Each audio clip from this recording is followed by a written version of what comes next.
18 August 2022, episode 34 of This and That and What a Fuck. In this one I'm going to talk a little bit about climate change and for Donbass and general over some energy snippets. Let's start off with this one, and this is quite interesting. UN predicts disaster if global warming is not checked. Date 29 June 1989. A senior UN environmental official says entire nations could be wiped off the face of the earth by rising sea levels if the global warming trend is not reversed by the year 2000. Yeah, by the year 2000. We're in 2021 already, 22 already.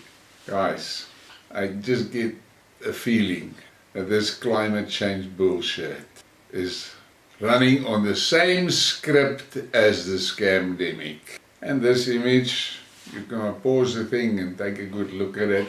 Global temperatures 2500 BC to 2040 AD.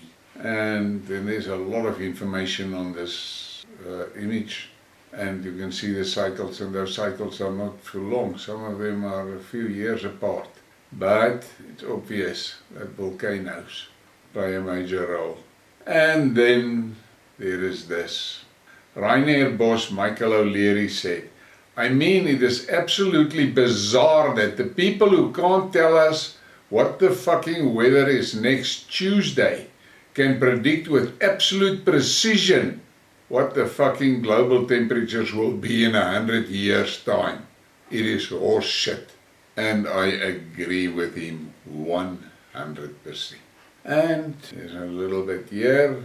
An Italian MP wants Bill Gates arrested for crimes against humanity, taking conspiracy theories surrounding the Microsoft founder to a whole new level. Demonic. Guys, let's face facts. This oak. My biggest question is this. Why the hell did he have so much airtime and so much authority about a medical pandemic? And he's a computer science guy. How the fuck does that work? And then we have this from the UK. Insanity. Pestilence autumn booster and snake poison program expansion in the UK. They will not stop until they depopulate this planet. We need to stop accepting these things. Unfortunately, a lot is taken and things doesn't look too rosy.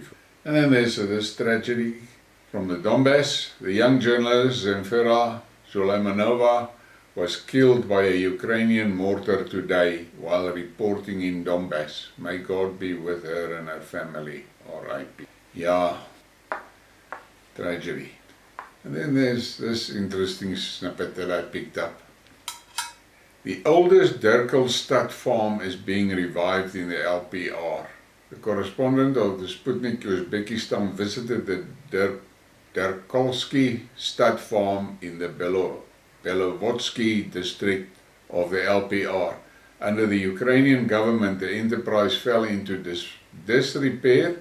The factory was looted by entrepreneurs, and the number of horses and cattle had to be reduced. There wasn't even any machinery left at the factory. How is the restoration of the oldest stud farm created by a decree of Catherine II after the liberation of the LPR? Yeah, I like it. Those people are taking their lives back.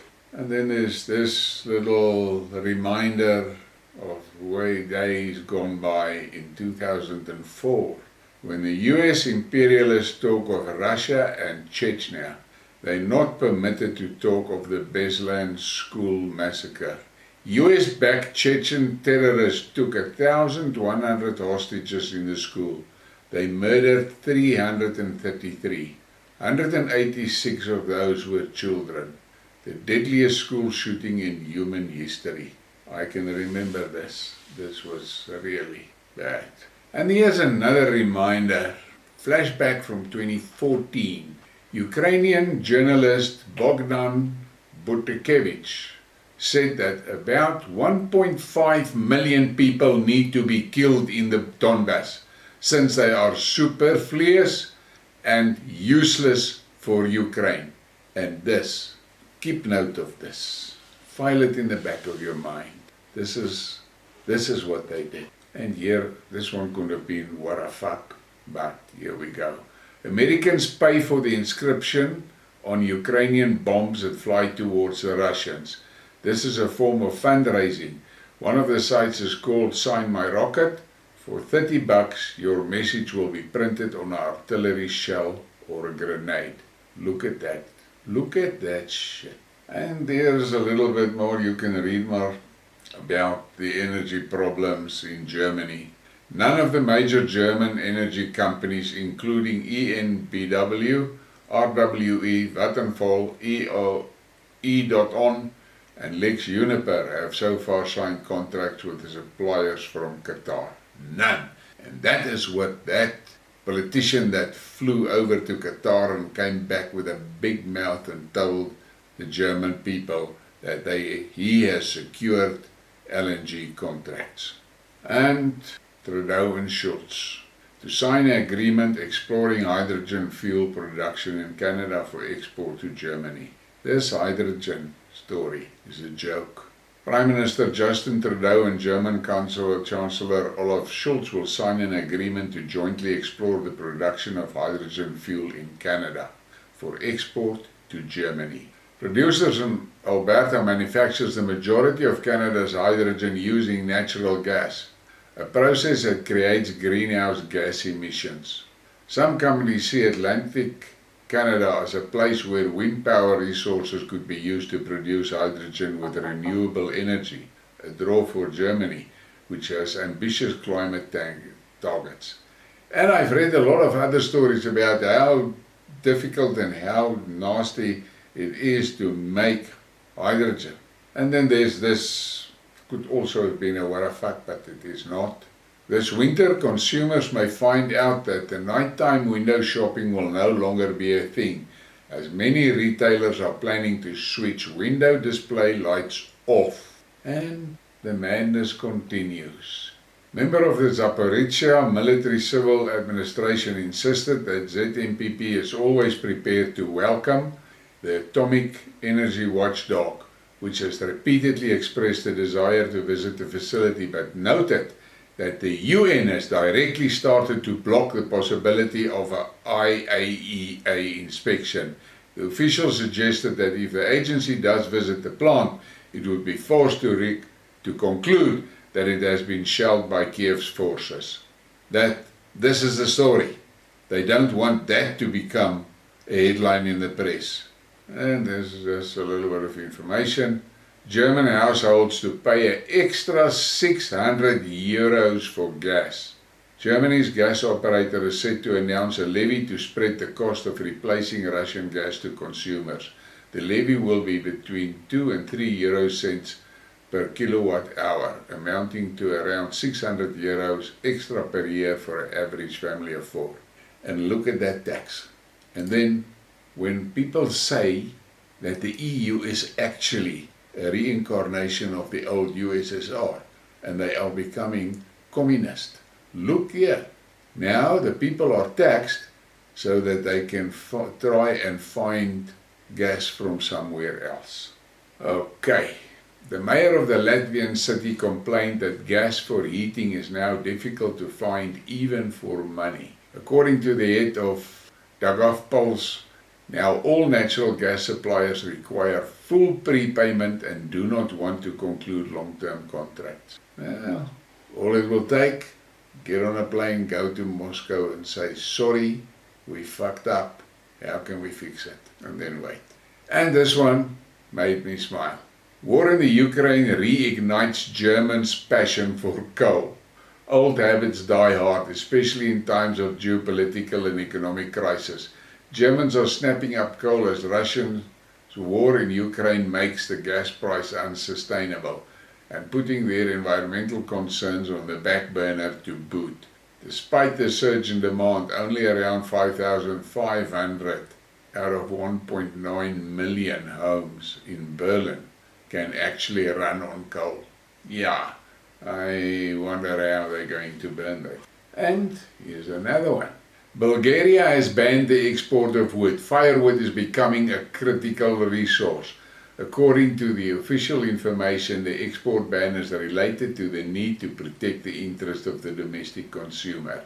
Well, can you believe that? 2022, these guys are gathering wood for the winter, like in the Stone Age. And there's a little bit of information. An hour of operation of an electric oven in Estonia will cost the hostess 300 rubles. And then there's a lot of information on what every piece of equipment will cost you. These people are absolutely tailspinning, and they brought all this shit on themselves. And then this is a picture that is very disturbing to those greenies, taken from Space Shuttle mission STS-68 of the Kilovskoye volcano in 1994. Look at that. And I wonder how much carbon is there.